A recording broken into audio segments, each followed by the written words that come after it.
city, I've been browsing. Treading water that they drowning. My head on a swivel, yeah.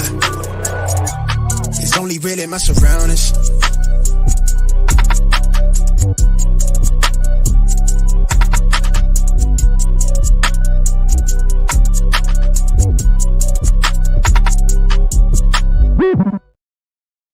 Hello and welcome to episode 120 of the Smash Accept podcast. I'm your host, Michael Royer. You can find me on Twitter at Dynasty_DadFF. You know, the fantasy playoffs are over, and immediately Smash Accept is like, let's start talking rookies. Let's start talking startups. Let's start talking trades, you know. And I keep seeing all these leagues. We're like, hey, we shut down for a month here. We stopped talking trades. We stopped doing this. Guys, this is where we really start to really separate the men from the boys, start to really look in and hone in on some of these rookies like we're going to do tonight. Nobody better at doing that than smashing it up with my boy John, Rookie Fever John. How you doing? Rookie Fever John coming at you. Turn me up in your headphones. Cruising down the highway. Turn it up. Let's I got roll no tonight. snare in mine, but we're good. This is going to be great. This is that point in the offseason where I really start getting excited, getting a little amped up. And, you know, I've been reviewing these rookies more than ever, really all season long. And I've now finally had the chance to start grinding a little bit of film on these guys, which I really enjoy. And I got a lot of takes here. I'm ready to throw down tonight. Let's just do this. Yeah, I mean, the nice thing is seeing all the tweets that you've been putting out there about the rankings. I've been hitting, you know, I'm going to have my 5th thread up this week, tomorrow with JSN, you know, and the other guys in Smash Accept are doing that. And it's really just building on top of things. And tonight, what we really want to do is, you know, I've been putting a lot of things out there, this class versus last class, et cetera, et cetera. But tonight, we're just going to hone in on that 2023 class. We're going to kind of do a little bit of a mock draft with what that first round looks like right now. And the thing I have to preface with that is, and you and I have already started this, you know, like we started doing it in December. I've already made some adjustments. I made some more adjustments this week. What we need to think about, guys, is we're going to make these adjustments regularly. You know, we're fine-tuning things. Right now, we're starting with a broad scope. And by the time we get you to late April, you know, always right around my birthday, it's going to be that May 1st draft. I'm going to be going down to you know, going down to Texas so we can chill with all those rookie picks. But for me, it's like we start forming in and honing in on what that draft pick is going to look like. But the earlier you get on board with where you can move in these tiers and what these players look like, the more you can navigate and really establish some value here, John. That is the key, right? You want to really build that base right now, and you want to get like a first pass at kind of how you're feeling about the class, your tiers, and maybe some rankings based on talent before we've ever seen any landing spots, before we've seen the draft capital. This is really important, and you can really assess the value of your rookie picks much better this way, and it really helps you not overreact when the actual NFL draft occurs, right? Because you've already done your homework. You kind of already done some of the analysis, the looking at the production, looking at the film, and kind of nailed where you feel comfortable based on the talent.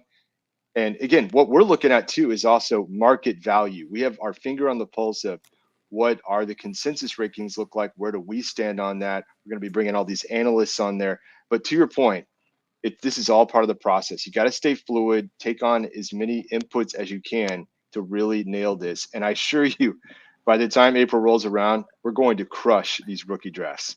Yeah, and I mean, the biggest thing for me right now is I'm putting out tweets and I'm saying, comparing last year to this year, and people are saying, man, you know, Jahan Dotson should be worth a 105 in this class, and George Pickens, and I'm like, guys, just wait till you see what this is. I mean, honestly, John and I and Mung and Nerd Boy and everybody's really been hyping this up for you guys if you've been listening to Smash Accept. If you guys are new to it, enjoy, because we're going to really dish in on this 23 class and let you know what you're looking at, you know. And I mean, everyone knows what the 101 is. I mean, the 101, it's going in that 110 to 112 startup range. It's Bijan Robinson. And for you guys that don't know, I mean, we've been talking about him forever, but I was looking at some stats today, and the greatest college football running back I've ever seen, aside from Barry Sanders, which is farther back, Adrian Peterson is the last absolute stud. And if you look at the two in their 3 years, Adrian Peterson, 4,239 yards. Bijan, 4,215. 42 to 41 touchdowns, right there in that same way. Both of them, 31 games. But Bijan did that same exact thing in 173 less touches. I mean, we are looking at a guy that has the makings of a 3-down back that we have not seen. He's Saquon Barkley-esque. He's Christian McCaffrey, all that rolled into one. And I know a lot of people are out there saying, Dad, you can't make him your dynasty RB1. He is. Sorry. Like, he is the RB1 in dynasty overall. Given the RB landscape, that's just where it's at. I mean, you got to look at forced 112 tackles this past year at Texas. No one else has done that for the last 10 years. Yeah, no one else even hit 100. 10 years. Exactly. I mean, and that's in the last 10 years. No one has forced 100. He just hit 112. I mean, this guy truly is special. Great burst, very good vision. The strength is there. The pass catching ability. I mean, John, when Saquon came out, they're like, is there weakness to his game? And this is very similar to that. I mean, Bijan Robinson, we're going to start having to really, start picking at his game to try to find some weaknesses because this guy looks fantastic. You are now watching The Throne. Don't let me get in my zone. I'm definitely in my zone. We drop lots of Jay-Z's. When it comes to Sunday night recordings, we drop that Jay-Z, It's coming. I'm coming in hot. Bijan has a damn near perfect profile. And some of you have already fast forwarded to where we get to the next prospect because you're so convinced already. But for those that are new, I know it's Superflex. I know you still got to take Bijan to the point, Dad. If you're sitting with 101 and you're already stacked at running back, you want to go QB, trade down. The value of the 101, it's in its own tier.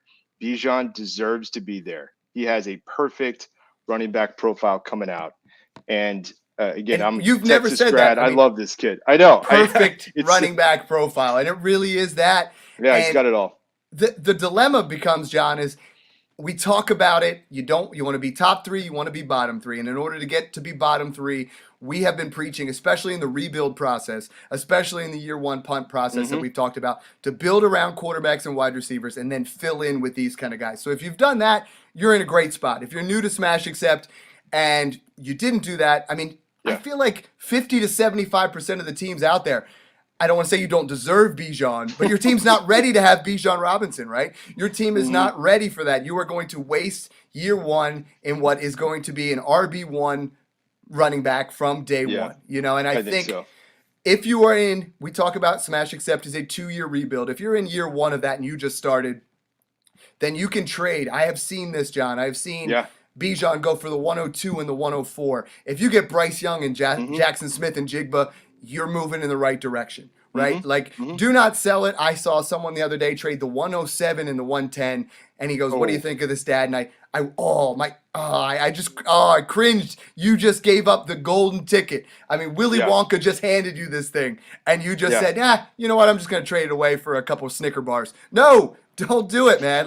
Bijan Robinson is your golden ticket. You earned that 101. Do not trade it until you are on the clock or you get something juicy. And if you get something juicy, I'm looking at minimum 102. I want 2 guys in that top 6. Between 102 and 106, I want 2 guys in that range. Or what has to be something in that range and a guaranteed, there are very few of those, a guaranteed top 3 2024 pick. Because, John, if you're doing a punt now, I put a poll out there today, that 2024 101, right now, 43% of you guys on Twitter, over 1,000 votes, said that you would prefer next year's 101 over Bijan Robinson. So just something to keep in mind there. There is going to be some serious value next year as well. There really will, and it's going to be Caleb Williams. And the hype that we're seeing now on Caleb Williams, it's very funny because this is the same type of hype we were seeing for Bijan last year. And people were saying the 101 for 23 is going to be worth more than 22. Well, it turns out it actually is. Could the same be true with Caleb Williams with his rushing and passing capabilities? Perhaps. But look, the reality is the 23 101 right now is the hottest ticket, that golden ticket. And look, you should be able to sell this thing for an absolute haul. I would actually, as much as I love this, I'd almost caution trying to trade for it between now. I mean, you're going to have to give up so much. It's really overpriced now at this stage. You really should have already had all the workings to get to that stage. So just be careful with this. But look, I think it is the Dynasty 101. And I hear this a lot. The guy has never played a snap of football. Okay, we don't know where team he's going to play for. Doesn't matter. The market value of this pick with Bijan right now is truly in a tier of its own. That is the reality of the market right now. So that's what you got to understand. And that's what we're throwing out there, educating you listeners out there. If you were listening 6 months ago, you listened when I said, when the season started, I said sell Jonathan Taylor for something that looks like it's going to be in that range for that 101 potentially and that 23 first. I mean, and you're sitting pretty if you did that at that point. I think Bijan Robinson, to your point, people come to me all the time, John. They're like, I want to buy Justin Jefferson. I want to buy Josh Allen. I want to buy Jamar Chase. No, you don't. Because that is going to, unless you are in this absolute beautiful situation, it is going to burn your team. And people show me these trades they're making. It's a seller's market. I was screaming it against it last year for Kyle Pitts because people were giving up the equivalent of 4 firsts for Kyle Pitts. Yeah. And now they're in a position where they're there. I mean, if you have the 101, more power to you. If you can draft it, and that's where I say, if you want a Josh Allen, you want a Bijan Robinson, and you don't have the 101, you don't have that, do a startup.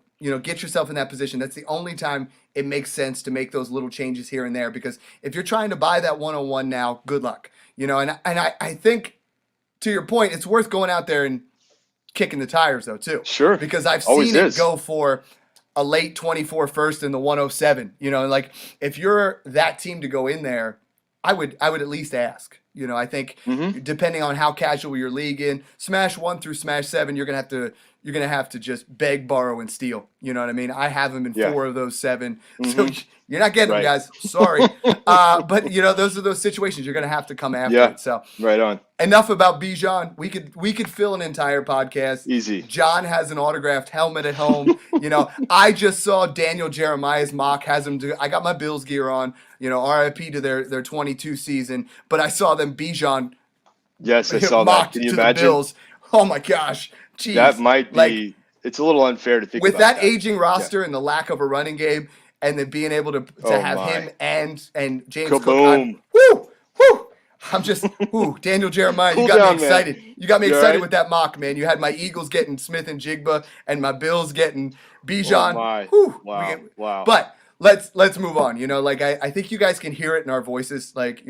Couple of 40-year-old dads getting excited here, but this is it, man. Smash accept, talking about these rookies. The 102 for me is Bryce Young. 6 foot, 194 pounds, junior out of Alabama. He has all the tools to be I have him as well as a top 12 dynasty quarterback already. I have him in that same tier as Dak Prescott and Deshaun Watson. You look at him, I mean, this past year, 64% completion percentage. 3,328 yards, 32 touchdowns, 5 AINTs, and you're like, okay, that's a great year. Last year, even better. I mean, the weapons around him, he has been phenomenal, but you got to mix in that rushing. He still has that floor of four rushing touchdowns in here, makes the big time throws. John, I know you've really jumped into the quarterbacks a little bit more. I struggle I love assessing running backs and wide receivers. Quarterbacks, the NFL teams don't always get it right, but it's like Bryce Young looks like that guy that we really can't miss on, though. He looks like he's a guy who's going to go top 3 in the NFL draft. He has the pedigree coming from Alabama. He looked the part. I mean, what are we talking here? Yeah, and then the other question, too, is what really puts Bryce Young above C.J. Stroud, who we'll get to next, right? And I do have them in the same tier, but absolutely, Bryce Young really has the ability to make plays off platform more so than CJ Stroud, who's really going to be more that traditional pocket passer. Bryce Young's leadership skills, his ability to just make plays and get results on the field is exactly what NFL teams are looking for. We're going to hear about this for the next few months about his size. I mean, we're going to hear about it incessantly. But look, he's already proven himself. Heisman Trophy again this season. He against whatever defense you want to throw at him in college football, he's consistently gotten it done, and he just has what it takes. I mean, I don't think that size matters quite as much as it used to when we talk about Kyler Murray and we talk about Drew Brees and all these guys. Is he going to get knocked around in the NFL? I've watched so much film on him. I've seen him take the hits. I've seen him dodge a lot of those big hits. He just somehow always seems to make the big play. Very reliable guy that can lead a team. And what we're starting to see is a consensus being formed that he will probably be the first QB off the board in the NFL draft and a franchise quarterback. And he just seems like he has that X factor, those intangibles. You look at his production, it's pretty hard to argue at this point that he shouldn't be the QB1. I could still understand the Stroud argument, but certainly no one else outside those guys would I consider, other than anyone else would I consider at 102 here. No, and I think that you hit the nail on the head. We were saying C.J. Stroud. These two guys are going to be said in the same breath all off season. I also agree. It's Bijan tier 1. Tier 2 is just it's Stroud and Young by themselves. And I think C.J. Stroud, a lot bigger prospect. 6'3", 220, a lot more of that traditional build. So however you want to play about that. To me, I think until we start seeing landing spots, I just saw.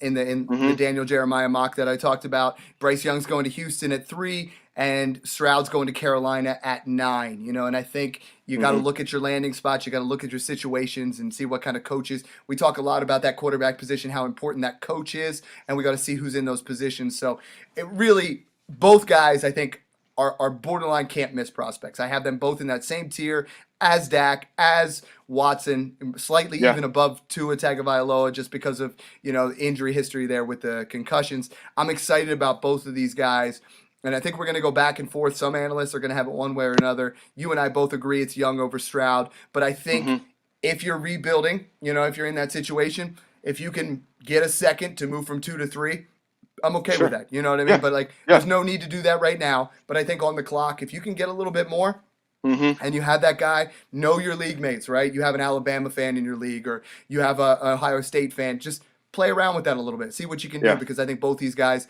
when it's all said and done, there are not many landing spots that's going to move our next tier above either of these guys. And when it comes to Superflex, I mean, I just don't see it. And that's a key point, right? And that's why we do tiers, especially this early on in the process. Over the course of the offseason, I'll start to narrow down my tiers. But right now, I'm for sure moving within those tiers. If you're getting a plus or another asset to move and stay within the same tier, the same kind of talent level, then I'm all in favor of that. And so these are the two guys that I feel comfortable with right now. Both of these guys are supreme talents, and I do see them as kind of QB1s, maybe more of the back end of the QB1 group, right? But with the potential to move up over time, right? But CJ Stroud, I got to tell you, I was so impressed with him in the Georgia game.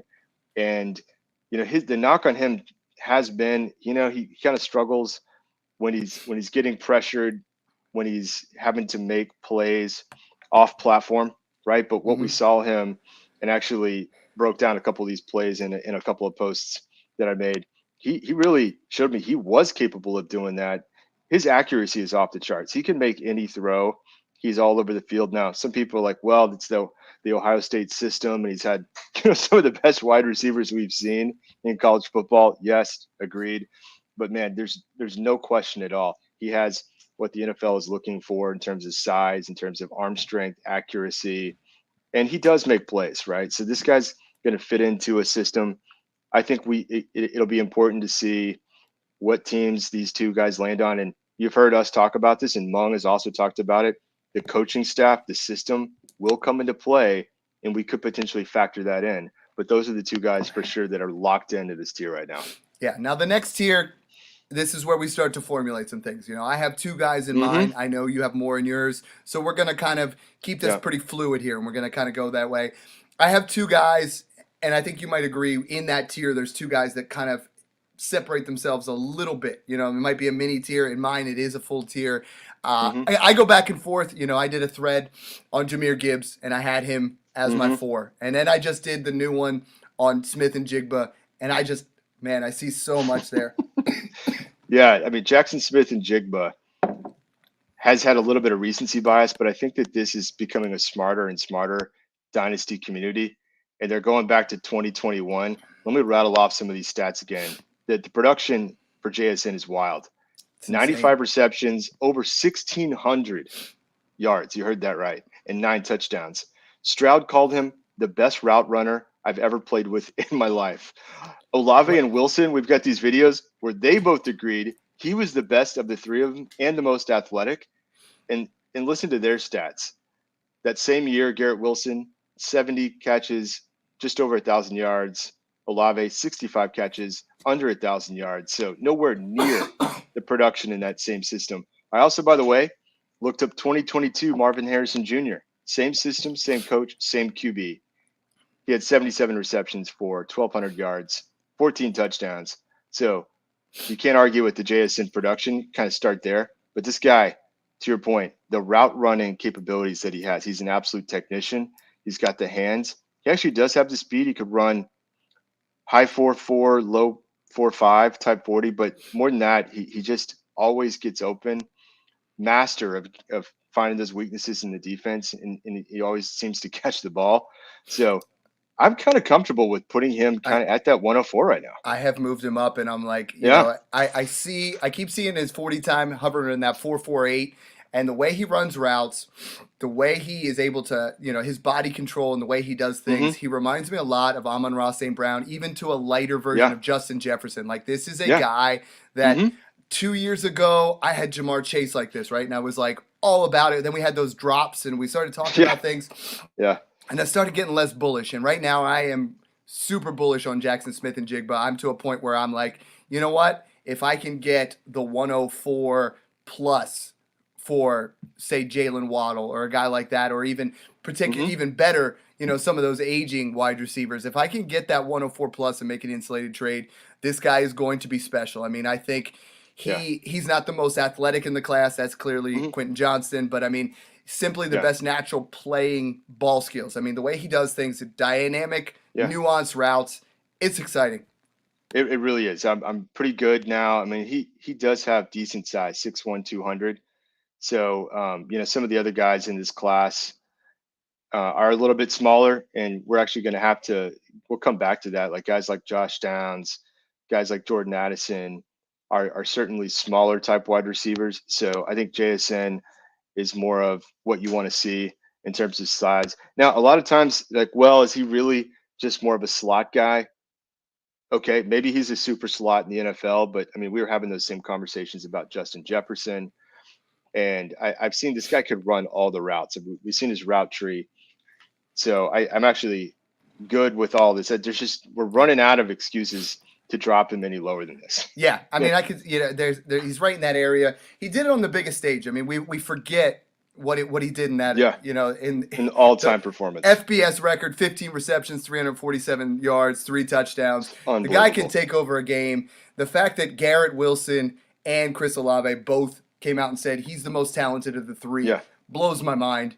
And I love Garrett Wilson. I love Olave. But if you can transfer over this way, I mean, it is. You guys are going to love Jackson Smith-Njigba if you like those guys. You know, you are going to be very thankful for that. And I think you can cash in on some of that recency bias of, you know, Olave has really pushed himself up into that area. And there's some wide receivers right now, like we talked about before. They love Jahan Dotson. They love Pickens. Start packaging, you know, the 202 and Pickens to get a 104 area and take Smith-Njigba or this guy. Jahmyr Gibbs, right now he's my RB2. 40 time is an unofficial 4.46, but stated recently a 4.32.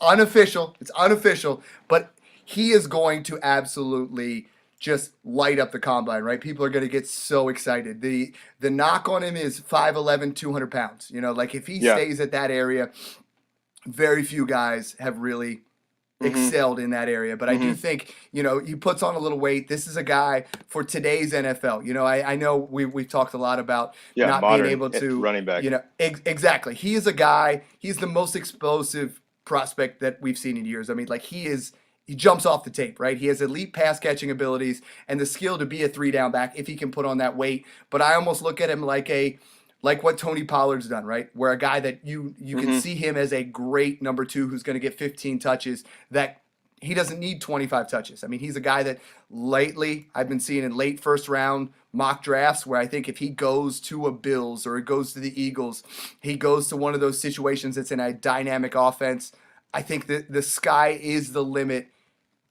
It's just that weight, right? I think every time you get with people, you start talking about every sense of the word, he is an elite pass catcher. I mean, 44 receptions for 440 yards through the air. He has that ability to line up all over the field, right? It's not just catching passes out of the backfield, but you see him out there in the slot. And I mean, he has that ability to just stop and accelerate with the fluidity that just blows my mind. I mean, he is fun to watch.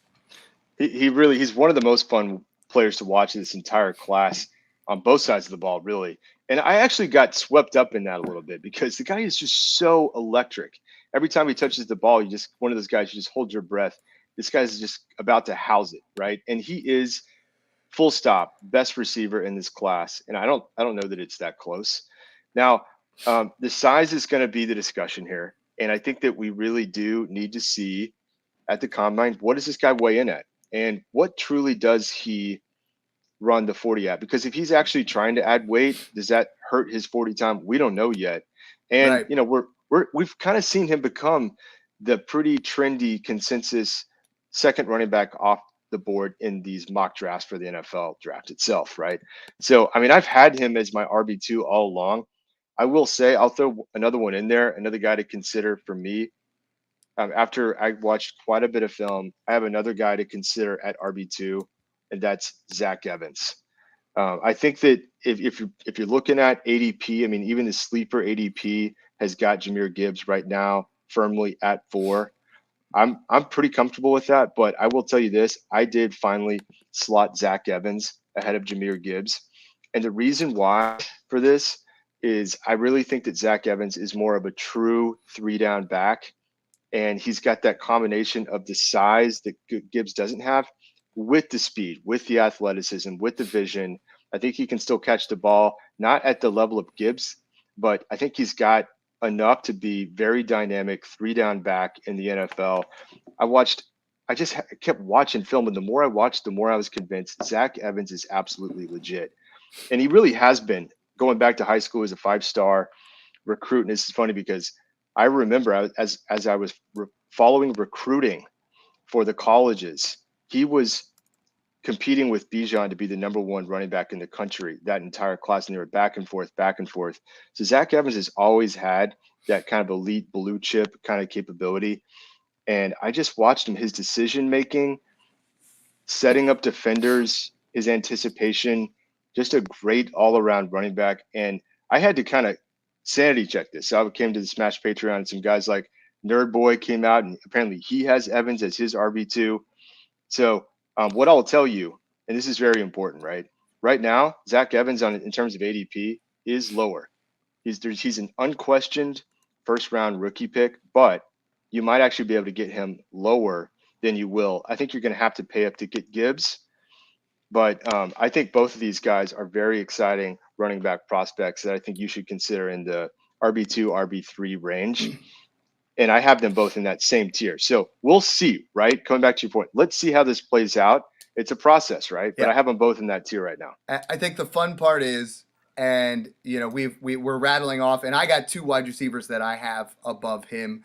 Okay. And even in this tier that I still have there, and I've kind of coined this the smash zone, right? 1-8 to 111.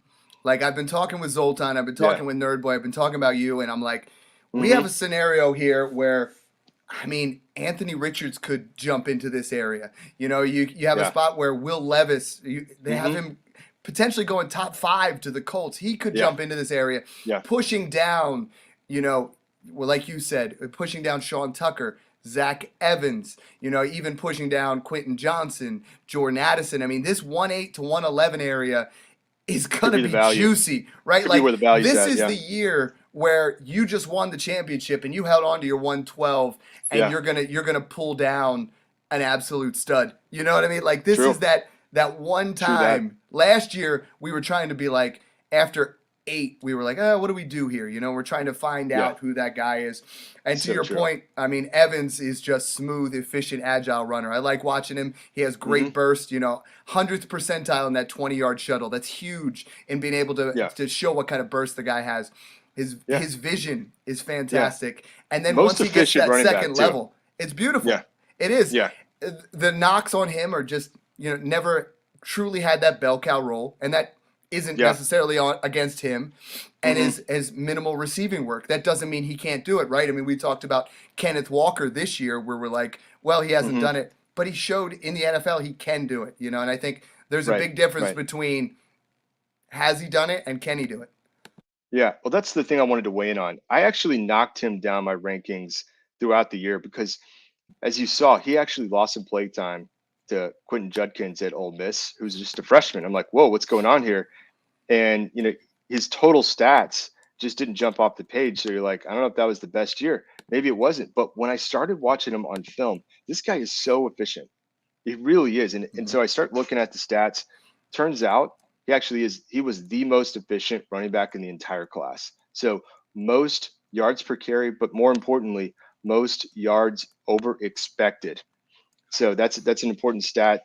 Very efficient with the touches that he actually got. And if you actually sit down and watch it, you're absolutely right. Every time he touches the ball, he makes the most use of it. He's always powering through to the end, getting those few extra yards. I think some NFL teams are going to love him. So we'll continue to break that one down. It's going to be a fun debate. I know, right? And that's where I'm like, we're trying to give you what your draft looks like. And I think 1 through 5, for the most part, is fairly consensus. Right. And I think 6, 7, 8, we have 3 guys here that you and I both absolutely love. And I'm on board with Evans too. I have these 2 wide receivers ahead in no particular order because I've gone back and forth. Originally, when I did the thread on Jordan Addison, I loved him. Now I'm starting to work on one on Quentin Johnson. And I think you have 2 different kind of receivers here. Let's first talk about Jordan Addison. He goes 6 foot, 170 pounds. He'll be 21 years old when it comes to the draft time. First 2 years at Pitt, right? So we were able to see what he could do at Pitt. He spends his third year at USC. In 2021, Biletnikoff winner as the best wide receiver. And he's a guy that will, according to Daniel Jeremiah's mock, he was the first guy to go out of the wide receiver class to the Giants. And I think the Giants that's going to be a fun landing spot if someone goes there because, we're just looking for an alpha wide receiver there. But I think right now he's a guy that firmly goes in that 106 to 108 range. And the guy just balls out. He's another guy that is in that route running ability that puts him just fantastic, right? So I want to hear your takes on him because when I started breaking down film, I loved what I saw with Jordan Addison. Yeah, and I think that's what's going to jump out. You start watching film on it. He's just like, the guy's always open. Right. And, so I've heard some people say, well, that's the USC system and they kind of scheme him open. Okay, of course they do because the guy's so super talented. But you go back to Pitt as well. Again, Biletnikoff Award winner, best wide receiver in the country. He just is a route technician. I think he and JSN are the 2 best route runners in the class. He's always going to get open. So if you want a guy on your team that's just going to rack up PPR points, he's your guy. Now, is he going to jump off the charts in terms of size and athleticism? No. And we're about to get to Quentin Johnston. These guys are like very much different types of receivers, right? I think Jordan Addison is going to be a very safe floor. I think he's going to be the next Devonta Smith, right? Yeah, if you look at their size, that's beautiful. Very similar. Next Slim Reaper, right? But not quite the same speed, but the way he's a technician. I mean, like he's a good athlete, right? He's not a great athlete. I think somewhere in that high 4.4s, maybe a 4.5 range. Right. Great with contested catching and ball tracking for his size. He plays bigger. He does. Exactly. Yeah. And he has some things that were really important. High dominator rating, 18-year-old breakout. We know guys that get drafted in the first round, and they have that 18-year-old, 19-year-old breakout. Yeah, his analytic profile is great. Absolutely. Yeah. The way that his yards after the catch and his separation from his route running are unbelievable. Like when I started watching things, the way he separates, and once he gets the ball in his hands, he gets it done. You know what I mean? He is a smaller guy, but the way he makes people miss is beautiful. Yeah, I love him. I have been going back and forth with him and this next guy with Quentin Johnston. So let's move to Quentin Johnson. Let's move to him. Yeah, Johnson again is like, so we talk about the floor of Jordan Addison and the floor of Smith and Jigba are fantastic, right? Hard to pass it up. Yeah. I feel like these 2 guys will be at minimum a wide receiver 2 on your team for the next 5 to 8 years. I mean, like I see that kind of floor with these guys. Quentin Johnson, on the other hand, I mean, this is a guy that we're looking at who like absolute athletic freak, right? Like he Really? is someone, I'm watching him run routes and I'm like, oh, this is sloppy. Like this is not polished Yeah. whatsoever. You know, it is not something that we're trying to get super excited about. But then you see some of these plays, right? You see some of these highlights and you're like, the athletic specimen that we're looking at here has some DK Metcalf in him, right? He has some guy that can absolutely dominate with what he's able to do. Yeah, it's really going to be about size and athleticism. I mean, he's actually pretty much the exact same size as T. Higgins. And so I kind of think we might see some comparisons. Real muscular, I like that. alpha. He's the alpha type receiver that you want. And so for that reason, a lot of dynasty GMs that want an alpha, they've brought him up as a top receiver off the board. And I kind of get it. If that's what your team needs and you want to go for ceiling, I think Quentin Johnston is there. Again, he's kind of raw. We see, he doesn't run the types of routes that Jordan Addison or JSN do. Okay. But he's also 6'4", 215, athletic freak. And he's great at contested. He could very well run a sub 4.4. Oh my gosh. What I mean? Like Beast. He is that big time boom bust prospect where go long, Quentin. His yards per reception are in the 96th percentile. I mean, like, I saw Zoltan's thread on it. He wrote, he is a yak god. Like, he's just not superior in yak. Once this guy puts the ball in his hands, it's just pure athleticism and it's pure moves in the open field. And he just, I mean, we're looking at someone here with it just jumps off the page. I mean, his spin move is beautiful. There are some things there's a lot more cons when you start breaking him down, though. You start looking at his game, and the route tree is very limited. He doesn't have those same. We talk about Smith and Jigba and those nuances that he has, and just the way he moves. You don't see that with Quentin Johnston, right? It's a lot more telegraphed, and that's going to have to work with some things. And if he's a guy that comes in as someone's number 2, you said T. Higgins, but if he goes somewhere where there's already a number 1 and he can really, not be keyed in on as much on that, I think he dominates. Just going to have big boom bust games. I think he's just going to be a fun prospect. But depending on which way your dynasty team is built, you need some of those guys. You need those guys that are going to go out there and win you weeks and just go out there and dominate.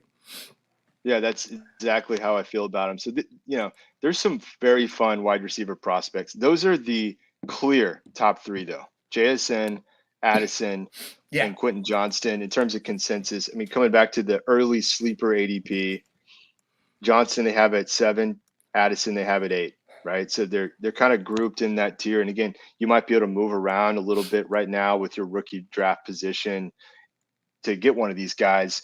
And I will say this too, there's some other guys that I really like, but it starts to run out pretty quick. The running back depth of this class is there, no question, best that it's been in years and years. Yeah. And wide receiver depth, not as much. You were talking about it, and I see a scenario, and I know I was the first person in the Patreon to be like, if I have that 101, I'm still considering selling Bijan, and everybody got mad at me, right? But there is a scenario on draft day where I see you trading from 101 to 104 where Gibbs is, and you get a 24 first. And then I could see you trading from 104 to 108 and getting another first. Like, if you can, we talk about cascading back all the time. Don't go chasing waterfalls. Yeah, exactly. A little TLC. But you could potentially move yourself back to like 201 or in that smash zone like we're talking about and get another running back. I mean, there's so many guys that are going to be following this guy that I absolutely love is Sean Tucker. I think Sean Tucker is in that next area where we just talked about 7 guys that I would say outside of Kenneth Walker, Garrett Wilson, and Breece Hall, these guys would all be above where I have Olave or where I have Drake London. And I think right now we're getting to that area where you're getting off of that, and I think it's Sean Tucker. I think Sean Tucker, running back from Syracuse, 5'10", 210 pounds, is a guy that's probably going to go in the second round of the NFL draft, maybe the third round. But as long as you're in that day 2 where you go round 2, round 3, and this is a guy that I think really has fantastic vision and timing for his cuts. I mean, he has the prototypical size to be a bell cow. He has the receiving production to be a 3-down back. He has the burst and the decisiveness. His pass blocking's there, and he excelled even though they had poor offensive line play the entire year, I thought he really excelled. And I think he's someone that is, depending on where they go. I mean, you're on Evans, I'm on Tucker. Depending where these guys go, I think both of them could be really special players who have really strong floors and not a lot of negative to their games. I mean, when you look at Tucker, maybe it's inconsistent runner when he finishes, maybe open field elusiveness, long speed. But I mean, overall, this is a guy that I'm excited to add to my dynasty team. Yeah, he's to me, you gotta consider him in that rookie first round. He has track speed, and so this guy actually, I think he really does have the long speed. And if you go watch some of his film, wow, he is so dangerous in the open field. Next to Gibbs, I think he's one of the most dangerous, just kind of elite trait of just housing a screen or just making things happen where he gets to the outside and just runs away from everyone. So I do want to see him do it, though. I want to see what this guy actually drops as a 40 time. Mm-hmm. And I do want to see whether the NFL agrees with us on this. Are they going to invest day 2 draft capital? I think that'll be important. He wasn't quite as efficient at times, right? And when I was starting to dig into the analytics a little bit, he was not as efficient as Zach Evans. But I do agree. I think he does have a 3-down skill set. Mm-hmm. And to me, I mean, from what I've seen on film, his hands are absolutely fine. The guy can catch. He's a good receiver. And put this guy, I saw him run wheel routes. I saw him run angle routes. Certainly just getting out in the flat, getting in space.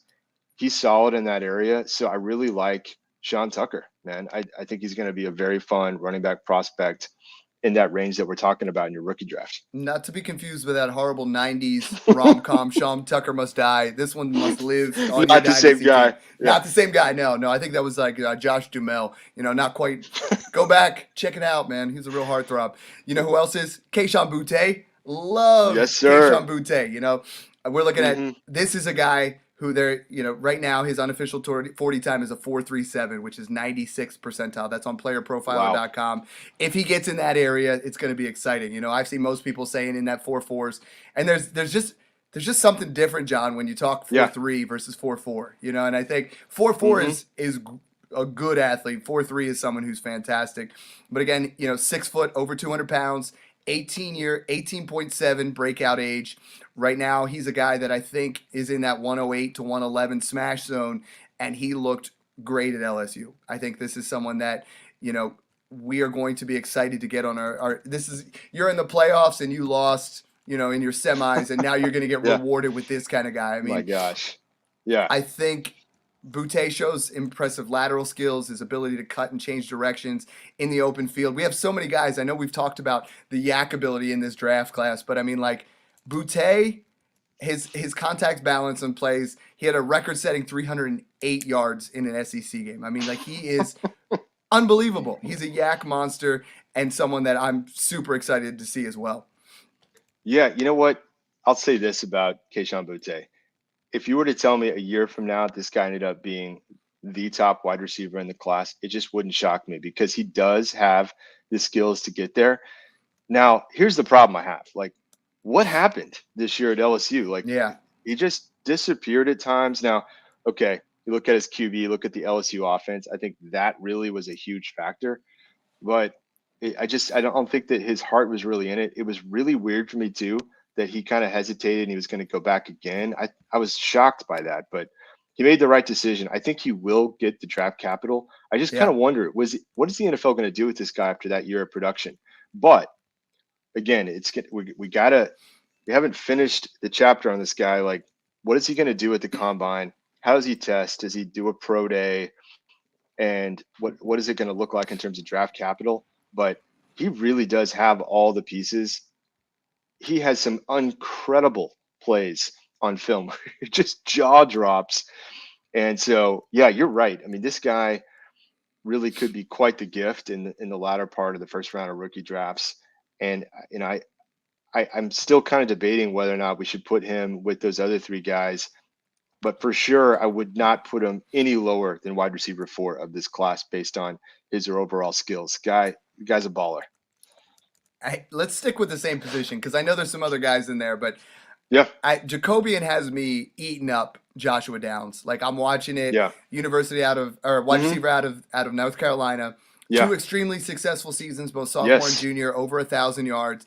And this guy is electric as well. You know, like these are guys that are true difference makers in an offense. Good speed, above average route runner, you know, plays bigger than his size. Another guy. I think we talk about that on 4 of these top 5 wide receivers is they all play bigger than their size. And they have good speed, but not great speed, but their intelligence and their nuances and the way they play the game. And I think this is another guy who is just exciting to me. A guy that is in that firmly 1-8 to 111 smash zone that I'm excited to try to get him on my team as well. I even occasionally see Downs dip into the second. I mean, you are absolutely smashing at that point. And there is, by the way, there is a pretty significant tier break after Josh Downs. So these top 5 wide receivers, if you need a wide receiver on your team, you need to angle to get in into at least try to get into the Downs territory, and again, late first, early second range. He is a smaller guy, wide receiver right? tiers, right? Like one thing, you and I are going to talk about this and break this down, but I see a lot of people throwing out 23 seconds as if this class is like last year. The 23 second, I mean, I'm not seeing even close. Zay Flowers go 208, 209. I mean, like these guys, I'm seeing Downs. We didn't even talk about Tank Bigsby. We didn't even talk about Michael Myers. We didn't even talk about, there's so many guys that we didn't even mention. We didn't even mention Zach Charbonnet. We didn't even talk about these guys in our top 12, let alone you start mixing in the quarterbacks. And I want to talk about them a little bit too once you're done here with Downs. Yeah, he's not going to have the size, and I'm going to say that he's not quite the route runner that you'll see with Jordan Addison, but he is a yak guy. He does play bigger than his size. He seems to come down with the ball most of the time, always getting open, and he really is just one of those guys. When he touches the ball, he just looks electric. You're just like, wow, he's really fun to watch on film. So I think any of you listeners go back there, the words wow, electric, and exciting, but used by John and I. If that doesn't get you going, I mean, like we get excited, but like those same couple adjectives, and we're usually quite loquacious when it comes to those kind of things. We're even by saying loquacious, but we're trying to come up with that. We're like literally wow, or just like exciting. That's just what this is this time of year, and these prospects. You should be going in there. And for me, Anthony Richardson is a guy that's in that area too. I mean, I saw Daniel Jeremiah's mock. He had him. It almost feels kind of lazy, but going to Baltimore, as a Lamar Jackson replacement. But you're looking at a 6'4", 232-pound quarterback who just threw for 2,549 yards and ran for 654 and 9 touchdowns. I mean, this is that dual threat quarterback that is, shaping the NFL. And this is a guy that's going to have serious rushing capabilities, a little bit more of a project, a little bit more of a guy that's going to take some work, and we get excited about that. We talk about that, and everybody says, the next Jalen Hurts, and they were trying to say that with Malik Willis last year, and it's like, but Richardson has some of that in his game, and I think we're going to have to see more from the passing ability. We're going to have to see, 53.8 completion percentage is nothing exciting. 17 touchdowns and 9 interceptions is not that split that we're looking for. But you can see the raw talent there. You can see the raw skills. He has a strong arm. But what do you see when you look at Richardson? Because I know you had him in your top 12, and I know we go back and forth where I think if he gets drafted in that spot, if he gets drafted as a first-round quarterback, we have to at least look at it. Yeah, and that's the key for me. More than any other player that we've talked about so far in the first round of rookie drafts, Anthony Richardson is very dependent on his draft capital. Yeah, okay, I'd still maybe consider him in the rookie first if he lands, let's say, in the second round. But if he does land in the first round and some team really invests big in him, you got to take him in the rookie first round. You just have to do it in a super flex system.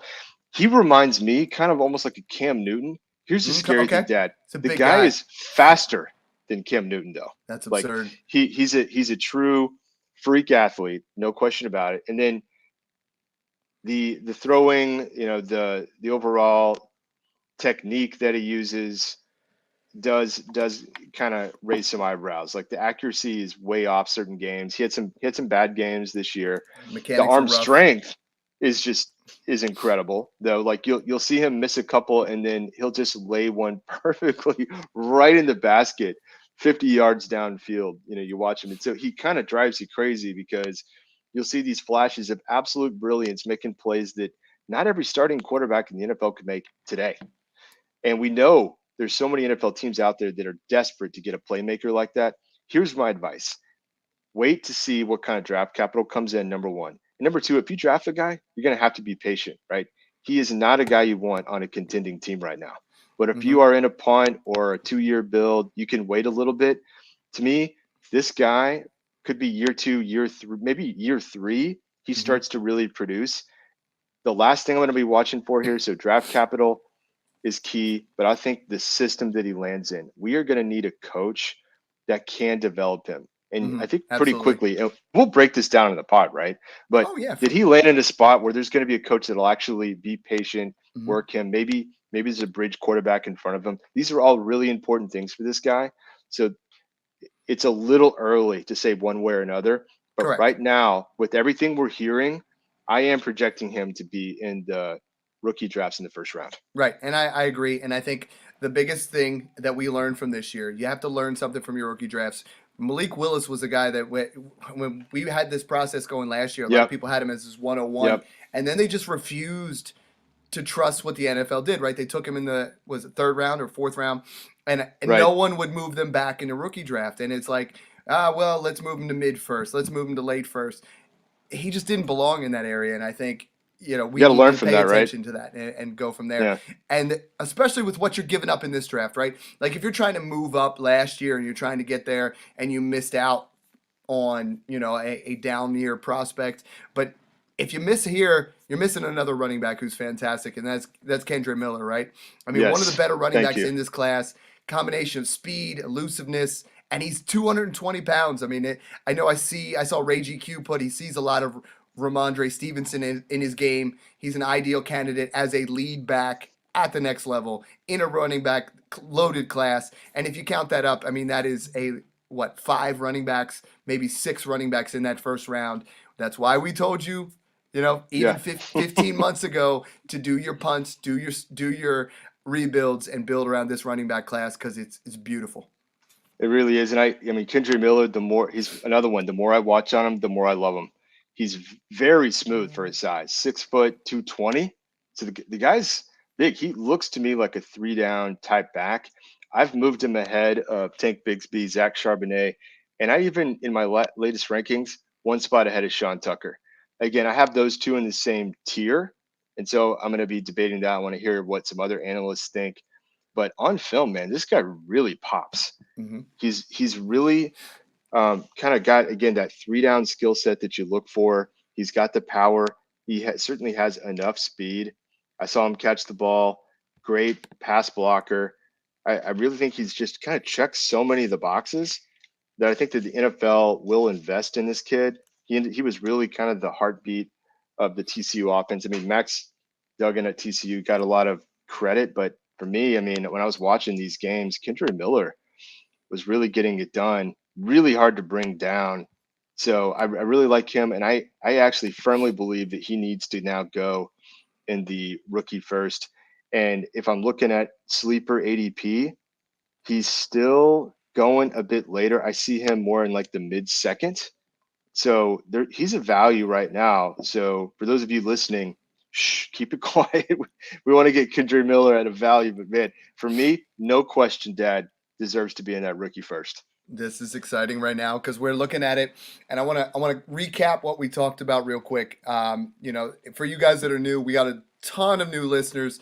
We're super excited. The Patreon chat is going to be switching from Twitter to Discord. Is completely set up. So I get so many people like, Dad, I want to be a part of that. If you guys want to be a part of that community, we have different chat groups in there. I know a lot of, when we were just Twitter, it was just a big talk, but it's a great community to be a part of. There's going to be rooms for John, rooms for myself, Mung, Nerd Boy, Adam. There's going to be rookie draft only rooms. There's going to be trade only rooms. There's going to be, access to get to our rankings that are going to be continuously mixed up. And it's just like, this is a fun time of year where you can really separate yourself from those casual listeners. You can put yourself in that Smash Accept group and put yourself to that next level. We're really, really eager to get that going. But right now we're talking about Tier 1, Bijan Robinson by himself. Tier 2, Bryce Young and CJ Stroud. We're looking at 104, 105, a mini tier there. John and I both have it slightly off, so I'm just kind of saying we're right there. It's really close at 4-5. With we both agreed to move Jackson Smith and Jigba above Jahmyr Gibbs. 4-5 switch there. Then you have a tier here of 106 to 108 of Jordan Addison, Quentin Johnson, and Zach Evans. You might even be able to throw Sean Tucker somewhere close in that area, and the tiers are going to move around. But right there, you're looking at 9 guys who I think are big-time difference makers. Yeah. I know we have guys in that 110 to 202 range. We're still in that smash zone where we're looking at if Richardson, can go to the right landing spot is in there. If not, you're looking at Keyshawn Boutte, Joshua Downs, Kendre Miller. And I mean, we didn't even talk about guys like Michael Mayer, who's first round draft capital as a tight end potentially. Zach Charbonnet, Tank Bigsby, Will Levis, Zay Flowers. I mean, this is going to be is going to be an exciting offseason. This is going to be a time where we're going to try to get ahead of the curve. A lot of you guys are reaching out, and you see when I put rankings out there, when I combine classes, and you're like, why would you have Quentin Johnson and Jordan Addison above George Pickens? We just told you. You're like, we did not talk this way about George Pickens last year. We did not talk about this way at Jahan Dotson at this stage in the process. And the way we do things at Smash Accept, especially the way I try to do things, is I want to give you who that next guy is so you can cascade back and insulate your trade where you're like, now I just got, Keyshawn Boutte and plus for a guy like Pickens. And no disrespect to either of those prospects, but this is a time where you can really establish some value on your dynasty teams. Yeah, and look, I mean, you said it earlier, but it sounds like we're just hyping this up almost too much, like the wows, and this guy's so incredible. You run out of words to describe these guys. I'm telling you, I did not feel like this about the 22 class or even the 21 class. We were talking after 6 to sell out. We weren't even, we were saying sell yourself into the 23 class. And as good as the 24 class is, I'm not saying that to anybody before we get to 10. I have to get out, for a random 24 first. The usual years it's 5, 6, maybe 7. I'm at 10 or 11 and I might still not sell for a random. Yeah, and look, come back and listen to the pod next time because we're going to start breaking down the second rounders. And for me, that's where the value is right now. Still very excited, especially at the early second. We were throwing out some names like Tank Bigsby, Zach Charbonnet, Michael Mayer for sure, and tight end premium could sneak in even into the first. And I got some guys that I'm very excited to watch at the Senior Bowl. I'm just going to toss some names out there. Tyjae Spears, wow. Can't wait to watch that guy.